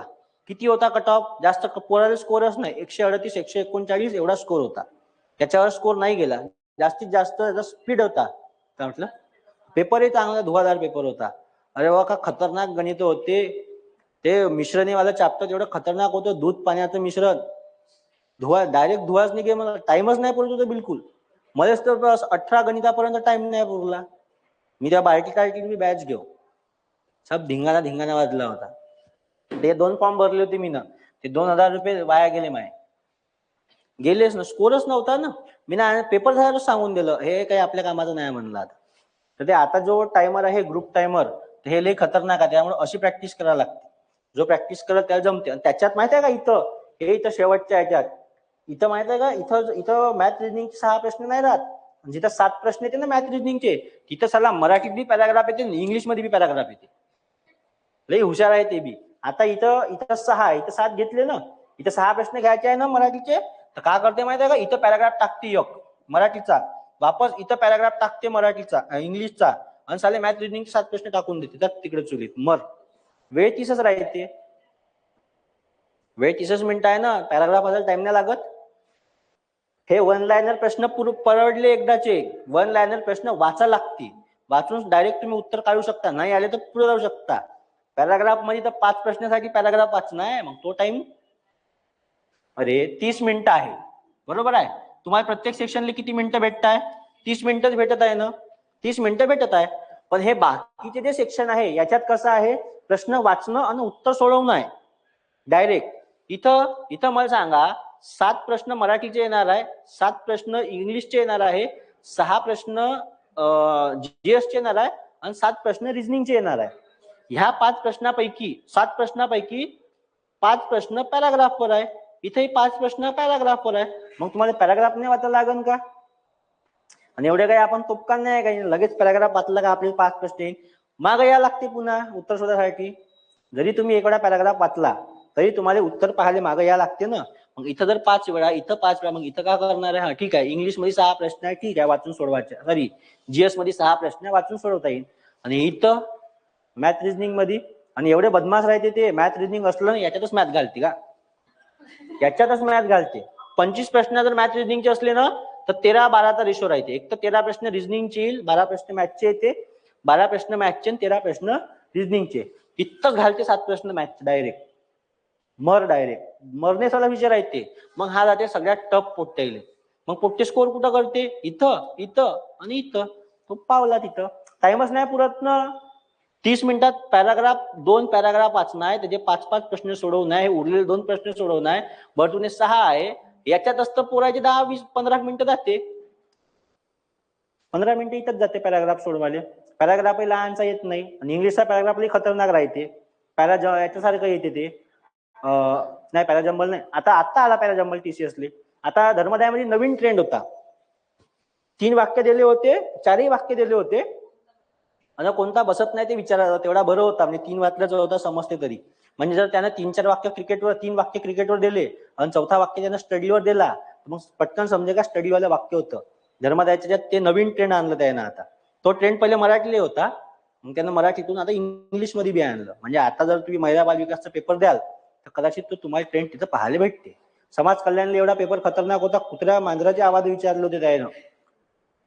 राहण्याची ठिकाणे विचारले होते. हत्ती कुठं राहते, हत्तीचा आवाज कसा येते, मडक्याची का असते, मडक्याची उतरण राहते माहितीये का, उतरण राहते मडक्याची. ते मडक्याच्या रांगा राहते ना, त्याला उतरण म्हणते. उतरण संक्रांतीची नाही म्हणलं मी ना, मडक्याची उतरण. पुन्हा ते हत्ती राहते ती जागा, हत्तीच्या आले का म्हणते, अंबरखाना. अंबर म्हणजे हत्ती होते ना, अंबरखाना. त्यानंतर घोडा बांधतात ती जागा. पागा म्हणजे तेच, तबेला म्हणजे तेच. पक्षाचा आवाज विचारला होता. बेडकाचं का असते, डराव असते. साला का भलतच विचारलं होतं मला, मी मारून आलो उत्तर. चुकला काय करणार आहे. पहिल्या पेपर मी मुद्दाम 2 पेपर भरले होते. म्हणलं साला पहिला पेपर ट्रायल द्यायला जाऊ, माहित तर होते म्हणलं काय. आलो दुसऱ्या पेपरले बम अभ्यास केला, काहीच नाही आलं त्यातलं. बम आवाज पाठ करून टाकले होते, पुरे आवाज पक्षाचे, प्राण्याचे. त्यानंतर अनेक शब्दसमूहासाठी, म्हणजे ते शब्दसमूह नाही राहत का, जसं पक्षाची झुंड असते, विमानांचा काफिला राहते, पक्ष्यांचा थवा बी नाही, झुंड याची राहायची डुकरायची, झुंडच्या झुंड आली म्हणते, पक्षाचा थवा, विमानाचा काफिला, हे असे शब्द विचारले होते. एकही नाही आलं त्यातलं. पुस्तकाचे नाव कादंबऱ्या विचारल्या आणि एवढे तुफान विचारले होते का कधीच नाही वाचले. भिंत ते माझ्या आयुष्यात ते अल्ल्याड पल्ल्याड कादंबरी नाही वाचली कधी. शाला म्हणले हे कोणाची होती हे माहित नाही म्हणलं आपल्याला. मनी एवढ्या खतरनाक होत्या समजतच नव्हत्या काय विचारलाय आणि लॉजिक बी नव्हतं लावता येत. लॉजिकही नाही लागे झालं. पुरे ऑप्शन सगळे चारच्या चार दानोदान ऑप्शन होते. बहुत टफ पेपर होता. पुन्हा एक आता नॉर्मल पोर्टल माहित राहते. माझ्या विश्वातले 4 नगर ते, त्यानंतर ते आपले काय तिचं नाव डोंगरावरचं ते, असे पुष्कळ सारे मनी, म्हणजे मनी नाही पुस्तकाचे नाव आहे. ते कसं पाहिल्यावर माणसाला समजते का बाई हे ऑप्शन आहे आपण जाऊ शकतो. तर तिथं काही हिशोब नव्हता. कोणत्याने बम पाठ केले होते विश्वास नांगरे पाटलाच्या, त्याचीच विचारे जास्त सुरुवातीला. पण एक खासियत आहे, सुरुवातीला जसा पेपर राहते तसा अजिबात शेवटपर्यंत राहत नाही. त्याच्यामुळे आपला जेवढा अभ्यास झाला आहे ना त्याच्यावर माणसाने ठाम राहायचं. आता सपोज एखाद्याचा पहिल्या दिवशी पेपर आहे आणि त्याला विशेषण आले, दुसऱ्या दिवशी विशेषण आले, हा पुरा रट्टा मारते विशेषणचा आणि याच्या पेपरला एकही विशेषण येत नाही. कारण की तो ट्रेंड रोजच्या रोज बदलवते ते. कसं आहे, राहू दे, इकडे भलतीकडे आलो आपण. चलो, आता काय झालं होतं हे नंतर हे सांगतो जेव्हा आता पेपर राहील ना. आता ऍड येणारच आहे, फॉरेस्टची ऍड येईल एक, त्यानंतर महिला बाल विकासची तर आलीच आहे, आता पेपर राहील. आणि एक आता ते याची ऍड येणार आहे कमिशनरची. मुंबई महानगरपालिका 3 ऍड आहे मोठ्या. फक्त कमिशनर वाली एक फक्त 7 याची आहे, 5 का 7 याची. बाकी सगळ्या ऍड मोठ्या आहे. ते एक टायपिंग वाली बी ऍड आहे. हा, कोर्टाची आहे ना, पुन्हा कोर्टाचा पेपर आहे ना. आता कोर्टाचा पेपर राहील जानेवारी एंडिंग किंवा मग फेब्रुवारीच्या पहिल्या हप्त्यात. कारण की मार्च हे आता हे राज्यसेवेचा पेपर पुढं, आपला कंबाईनचा पेपर पुढे गेला PSIच्या वयवाढमुळे. आता आज नोटिफिकेशन येईल, त्या दिवशीच पेपर लिहिला मुख्यमंत्र्यांनी, त्या दिवशी घोषणा केली होती का पेपर पुढे जाईल. जर तुमचा पेपर जानेवारी एंडिंग किंवा फेब्रुवारीच्या याच्यात पहिल्या 10 तारखेपर्यंत झाला तर ठीक आहे, जानेवारी एंडिंग किंवा फेब्रुवारीच्या पहिल्या 10 तारखेपर्यंत ठीक आहे. इथं झाला नाही तर पेपर डायरेक्ट एप्रिल महिन्यात होते. हा 4चा पेपर. हो, तुम्हाला नाही माहित का जनता. हॉल तिकीटचा काय एक वेळा तर आदल्या दिवशी कॅन्सल केला होता रात्री. मग आज येते पहा नोटिफिकेशन. त्या दिवशीच आलं होतं, देवेंद्र फडणवीसने सांगितलंय आम्ही सोमवारी नोटिफिकेशन काढायला लावतो, पण वयवाढीला मान्यता दिली. तर याच्यात जर झालं जानेवारी एंडिंग आणि फेब्रुवारीच्या सुरुवातीला तर पेपर होईल. नंतर पेपर डायरेक्ट एप्रिल महिन्यात होते, कारण की 10 फेब्रुवारी पासून 12वीचे पेपर आहे. आणि तुमचे पेपर ऑनलाईन नाही आहे राज्यसेवेचे, घेऊन तुम्हाला शाळाच लागते डायरेक्ट. त्याची ते सिटिंग अरेंजमेंट राहते. त्याच्यामुळे 10 फेब्रुवारी पासून तर मला वाटते 26 फेब्रुवारी पर्यंत काहीतरी 12वीचे पेपर आहे. आणि मग 1 मार्च पासून ते 21 तारखेपर्यंत 10वीचे पेपर आहे. मग त्यात ते CBSE वाले बी आले, आर्ट्स वाले बी आले, कॉमर्स वाले बी येते, सब धिंगाणा. प्रत्येकाचे पेपर वेगवेगळ्या दिवशी राहते ना, त्याच्यामुळे मग पेपर नाही होतील तुमचे. हे 2 तारखा राहील त्याच्यात, 10 जानेवारी पासून किंवा फेब्रुवारी पर्यंत. असं मला तरी वाटते का बा 10वी 12वीचे पेपर आहे तर पेपर मधात होणार नाही. कारण की तुम्ही पहा ना, आता याची ऍड आली राज्यसेवेची, पेपर किती आहे, मे महिन्यात पेपर आहे. 31 मेला काहीतरी पेपर आहे ना. 31 मेला पेपर आहे. लेट ठेवला पेपर, काहून एप्रिल मध्ये ठेवू शकत होते ते. जसं मागच्या डिसेंबर मध्ये ऍड तर 28 तारखेचा पेपर होता, यावेळी नाही ठेवलं, यानं दूर ठेवला पेपर. असं आहे पहा आता. पण त्या म्हणून मी त्या 15 तास नाही पडत, दुरूनच राम राम म्हणलं. किती वेळा पेपर कॅन्सल झाला, आता हे 3री वेळ आहे. पहिली वेळा कायसाठी काही कॅन्सल केला होता, हा ते पूर आला म्हणून केलता वाटते काहीतरी. हा, आता हे 2री वेळ आहे. हा नाही, इलेक्शनच्या तारखा घेतल्या होत्या, हे 2री वेळ इलेक्शनच्या तारखा. आणि आता हे 3री वेळ. मग पुन्हा 3 वेळा कॅन्सल झाला. 7 महिने गेले असन, 7 महिने झाले ना. 7 महिन्यात किती परीक्षा झाल्या, 3 परीक्षा झाल्या 7 महिन्यात सरळ सेवेच्या. धर्मदायची एक झाली, त्याच्या अगोदर त्या मुंबई महानगरपालिकेची झाली होती NMC वाली. त्यानंतर अजून एक झाली होती रे, काहीतरीच नाव होतं तिचं, थोडशाच जागा होत्या. 3 परीक्षा झाल्या 7 महिन्यात. आणि ते 7 महिन्यात त्या एका परीक्षेचा वाट पाहण्यापेक्षा 3 परीक्षा झाले परवडते, 3 चान्स भेटते. ते आता ते लागू आहे, त्याला काही इलाज नाही, त्याला काहीच इलाज नाही. ते तर आहेच. मला एक गोष्ट सांग, पाय नॉर्मलशी गोष्ट आहे. 3 महिन्याचे किती झाले? 3000. एवढं मान्य आहे? एवढं मान्य आहे. मी याच्यात 1000 रुपये ऍड करतो. किती झाले हे? 4. आता हे 1000 काय ऍड केले माहित आहे का? तुम्हाला पेपराला जायचे, तुम्ही ट्रेननं जाता, ठीक आहे, जाणं येणं आलं, किती झाले? 4000 रुपये.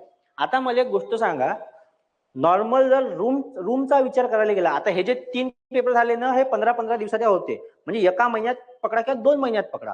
एका दिवसाचं भाडं किती आहे? एका महिन्याचं भाडं किती आहे रूमचं? 2000 रुपये. म्हणजे तुम्ही 2 महिन्याचा अभ्यास जर केला असता तर इथं पुन्हा 4000 रुपये ऍड करतो. म्हणजे हे किती झाले? 4000. राऊंड फिगर पकडा 10,000. ठीक आहे, हे झालं 4 महिन्याचा हिशोब.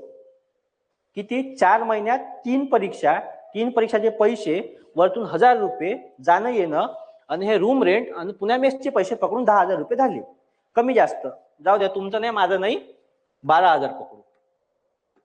किती झाले? 12. एका रूमचा भाडा किती पकडलाय आपण ना? 2000 रुपये. किती दिवसासाठी पकडले? 2 महिन्यासाठी. हे झाले 12,000. आता 7 महिने झाले परीक्षा झाली नाही, 7 महिने झाले, 14,000. रूम रेंट 7 महिन्याचे मेसचे पैसे किती? 2000 रुपये मेस पकडा एव्हरेज. किती झाले? आणि तुमचे 300 रुपये एक्झाम फी राज्यसेवेची. आता टोटल करा, 30,000 डायरेक्ट. परीक्षेला दान ना, परीक्षेला दान ना. हा, आता मला सांगा, मी 30,000वर आहो हे परवडलं का 12,000वर हे परवडलं? भले माझे 1000 रुपये गेले, मी मान्य करतो, 1000 रुपये रक्कम मोठी आहे, पण मी ह्या 300च्या नादात इथं 14,000 वाया घालवले ना. जर मी 350 रुपये वाचवायला चाललो, नाही बा बहुत सरळ सेवले, असं नाही, मी तुला काही विरोध नाही करत आहो किंवा मला कोणाला विरोध नाही आहे, पण एक प्रॅक्टिकल जर विचार करायला गेलं, लोक म्हणते का सरळ सेवेचे पैसे जास्त आहे, भाई त्याचं आउटपुट बी तेवढ्या सपाट्याने येते ना.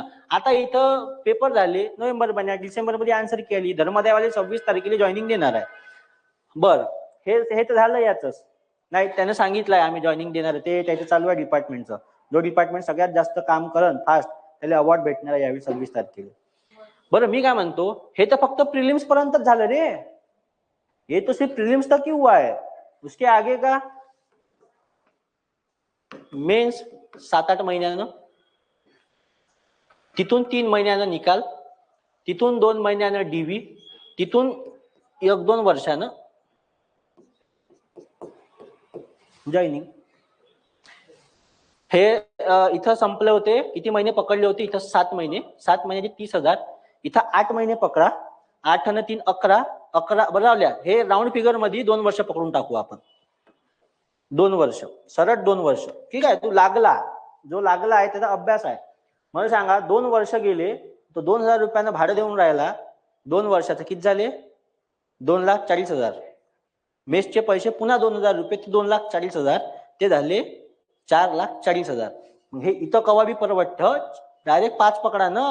बाकीचा खर्च नाही आहे का? जेवण खावण आहे, कधी मेस बंद राहते, कधी पार्टीज राहते, 30% आहे आता मधात. मग नाही म्हणलं तरी इथं किती गेले? 1 दशक, शतक, हजार, 10,000, लक्ष. मग इथं 5 लाख गेले, मग इथं 1000 रुपये द्यायला नाही परवडले का? माझं मत आहे असं, माझं ओपिनियन आहे, तुमचं काय मला त्याशी काही माहित नाही, पण माझं तरी असं मत आहे. सरळ सेवा हे अशी वस्तू आहे, एक पेपर दे आणि मोकळा हो. इथं प्रिलिम्स नंतर मेन्स दे, मेन्स नंतर तिथं मग डीव्ही असेल तर डीव्ही घेऊन बहुत लंबा किचकट काम आहे, आणि ते बी लवकर लवकर ऍड नाही येत. इथं कसं आहे, हा ऍड आली, आता पहा धर्मदायचं लगेच संपलं नाही, समाज कल्याण, महिला बाल विकासची ऍड आली, महिला बाल विकासची पेपरच व्हायचे आहे, लगेच 2-3 ऍड येऊ नये, कोर्टाची ऍड आली, भले कोर्टात 1000 रुपये गेले असेल, पण आता तुम्ही तो विचार करा ना, आता कोणता महिना चालू आहे? कोर्टाची तारीख आहे 5 जानेवारी पर्यंत. 5 जानेवारीला कोर्टाची तारीख संपली काय, मी तुम्हाला सांगतो 30 जानेवारी किंवा फेबचा पहिला हप्ता, फेबचा फर्स्ट वीक यातच पेपर होते, इथंच पेपर होते ना, फेबच्या फर्स्ट वीकला किंवा 30 तारखेला. जास्त वेळ नाही लावत, कारण की यानं कोणत्या कंपनीला टेंडर नाही देते, स्वतःच पेपर घेते. मग इथं 1000 रुपये जर जेव्हा जात आहे, आणि तोपर्यंत मला सांगा का गॅरंटी हा तो पेपरच होईल तुमचा म्हणून? 30 इथं 1 फेब्रुवारी आता सपोज नाही म्हणलं तरी 7-8 दिवस परीक्षा चालते, परीक्षा चालली बी 7-8 दिवस कोर्टाची, तिथून लगेचच निकाल लावते ते 15 दिवसात. ठीक आहे ना, 2 महिने लागन सगळ्या गोष्टीले. अरे भाई, तू इथं मे महिन्यापर्यंत तर तू ड्युटीवर राहते कोर्टात. फेब्रुवारीत जर पेपर झाला, मार्च एप्रिल मे तेवढा वेळ नाही लागत. मागच्या वेळी 2-3 महिन्यातच गुंडाळलं होतं त्यानं. मग इथं फेब्रुवारीत जर परीक्षा झाली तर तू मे महिन्यात, मग 1 मे जॉईनिंग भेटते. काही असे स्पेसिफिक महिन्याची जॉईनिंग दिली जाते. एक तर जानेवारी महिन्यात देते 26 तारखेला, नाही तर मग एक तर मे महिन्यात देते, नाही तर मग 15 ऑगस्टला देते, किंवा मग एखाद्या ठिकाणी मुख्यमंत्र्याचा कार्यक्रम असला तर त्या कार्यक्रमात देते. पण हे 3 तारखा ह्या फिक्स आहे. मग इथं जर फेब्रुवारीत त्याने परीक्षा घेतली तर तुम्हाला मे महिन्यात जॉईनिंग भेटते. म्हणजे तू मे महिन्यात ड्युटीवर आहे. आता 2023 मध्ये कंबाईनचा पेपर झाला होता, त्याच्यात कट ऑफ लागला होता 19 मार्काचा. तुमच्या लक्षात असेल तर टायपिंगचा. कधी झाला होता? 2023. आता चालू आहे 25 एंडिंग. परवाच्या दिवशी जॉईनिंग दिल्या. कधीचा पेपर होता? आणि ऍड माहिती आहे कधी आली होती? 2022च्या डिसेंबर महिन्यात. 1 वर्ष पेपरच नाही झाला. मग आता त्याचा हिशोब कसा? मी सोय फॉर्म भरणारा, मी बी इलिजिबल होतो मेन्सले. पण मग मी स्टार्टिंगचा फॉर्म याच्यात भरला तर एसबीसी याच्यात, नंतर मेन्सचा फॉर्म ओपन मधून भरला. मग मी कॅटेगरीतून भरला असं तर लागलो असतो मी. आता तो विचार करा, ऍड आली 22 मध्ये, पेपर झाला 23 मध्ये. नाही, ऍड आली 22च्या डिसेंबर मध्ये. 22 डिसेंबरला ऍड आली, पेपर झाला एप्रिल 2023ले प्रिलिम्स. एप्रिलले निकाल लागला होता नोव्हेंबर का काहीतरी महिन्यात, ऑक्टोबर महिन्यात.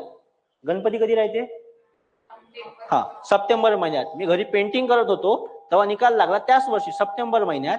सप्टेंबर महिन्यात निकाल लागला, फॉर्म भरला, पेपर झाला 18 डिसेंबरले. अजून हे लक्षात आहे माझ्या. 18 डिसेंबरले पेपर झाला. कधी? 2023.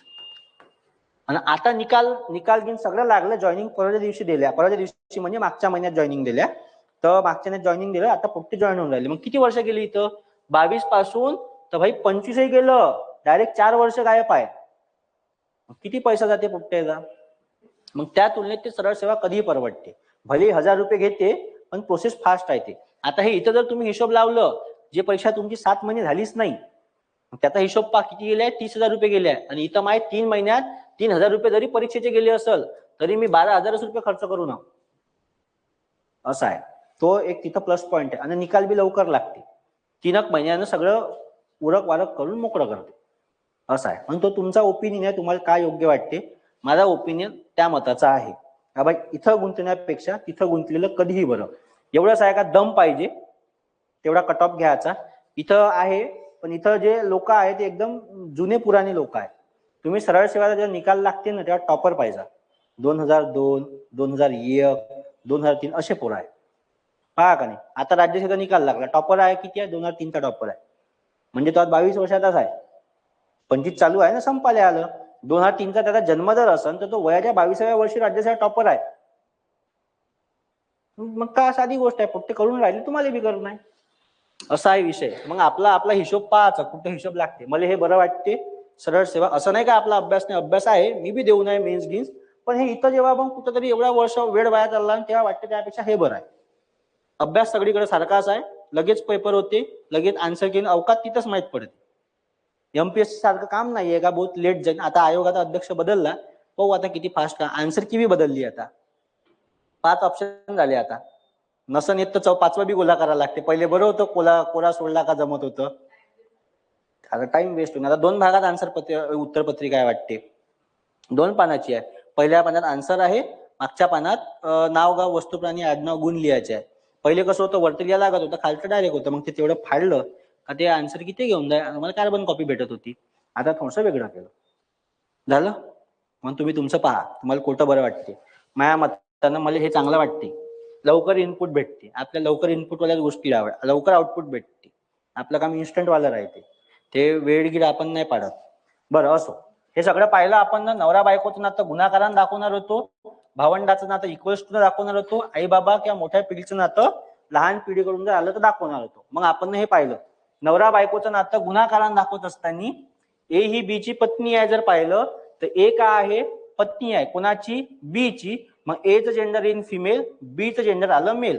त्याच हिशोबानं बी हा ए चा पती आहे. मग बी ए लिहिलं इथं. गुन्हाकाराचं चिन्ह म्हणजे दोघे नवरा बायको आहे. बी हा पती आहे, म्हणजे पती असल्यामुळे याचं जेंडर मेल आलं, याचं जेंडर फिमेल आलं. त्याच्यानंतर ए व बी हे एकमेकांचे जोडीदार आहे किंवा ए व बी हे नवविवाहित जोडीदार किंवा जोडपे आहे.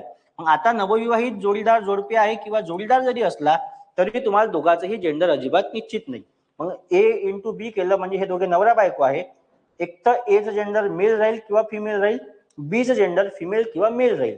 हा जर ए मेल असला तर बी फिमेल राहील आणि ए फिमेल असला तर एकटा एका राहील मेल राहील. जेंडर जर तुम्हाला नसल दिले तर तुम्ही मेल किंवा फिमेल घेऊ शकता. इथपर्यंत क्लिअर आहे. त्यानंतर पाहिले होते भावंडाचे नाते. मग भावंडाचे नाते दाखवायचे असेल तर इक्वल टूचा सिम्बॉल वापरणार आहोत. ए हा बी चा भाऊ आहे. ए का आहे? भाऊ आहे, म्हणून ए चं जेंडर मेल आहे. बी चा भाऊ आहे मग ते एकटा बहिणी राहू शकते त्याची किंवा भाऊ राहू शकते. या दोघांचं जेंडर क्लिअर नाही. त्याच हिशोबानं बी ही ए ची पत्नी आहे, सॉरी बहीण आहे. बी ही ए ची बहीण आहे म्हणजे बी का आहे? बहीण आहे. मग बी बहीण झाली, हिचं जेंडर आलं फिमेल. ए चं जेंडर अजूनही निश्चित नाही, एक तर तो मेल येईल किंवा फिमेल येईल. ए व बी हे दोघेही भाऊ आहे. दोघेही भाऊ आहे म्हणजे दोघांचे जेंडर निश्चित आहे. ए चं जेंडर मेल येईल, बी चं जेंडर मेल येईल. त्यानंतर सी व डी ह्या दोन्हीही का आहे? बहिणी आहे. तर सी चं जेंडर फिमेल आलं, डी चं जेंडर हे फिमेल आलं. पी व क्यू हे का आहे? भावंडे आहे. मग मी तुम्हाला सांगितलं भावंडे जर म्हणलं तर एक तर भाऊ भाऊ राहू शकते, बहिणी बहिणी राहू शकते, भाऊ बहीण किंवा बहीण भाऊ. मग आता इथं एक जर हा जर मेल असला तर हे फिमेल किंवा मेल राहू शकते. हा जर हे जर फिमेल असेल तर मग हे फिमेल किंवा मेल राहू शकते. या प्रकारे हे एक पाहिलं होतं भावंडाचं. आणि नंतर पाहिलं होतं आई वडिलाचं पाहत असताना म्हणजे पिढी ट्रान्सफर करत असताना जर विचारलं ए हे बी चे वडील आहे, मग ए का आहे? ए वडील आहे. ए वर्त घेतले आणि वडील असल्यामुळे यांचा जो सुपुत्र आहे, आता तो सुपुत्र आहे का सुपुत्री हे आपल्याला अजून माहित नाही, त्याच्यामुळे इथं मेल घेतलं इथं फिमेल घेतलं. मग ए चं कोणासोबत तरी लग्न झालेलं पाहिलं ते पी. आणि मग ए जर कोणाचा पोरगा आहे मग आपण त्याला थोडंसं मॉडिफाईड केलं. डी हे ए चे बाबा आहे. हा जो डी आहे हा ए चा का आहे? बाबा आहे. त्याच्यानंतर सी ही वाय ची आई आहे. तर सी का आहे? वाय ची आई. मोठी पिढी वर घ्यायची, छोटी पिढी खाली घ्यायची. मग सी चं लग्न झालं होतं पी सोबत. मग वाय चं जेंडर अजूनही निश्चित नव्हतं, मेल आहे का फिमेल आहे. मग पाहिलं झेड हा ई व एफ यांचा काय? अपत्य आहे. बरोबर आहे. मग याच्यात तिघाचंही जेंडर काय होतं? निश्चित नव्हतं. समजलं? इथपर्यंत क्लिअर आहे. याच्यावरचे गणित आता उद्या पाहू. आता ब्रेक घ्या. 11:30 वाजले, बाकीचं उद्या पाहू.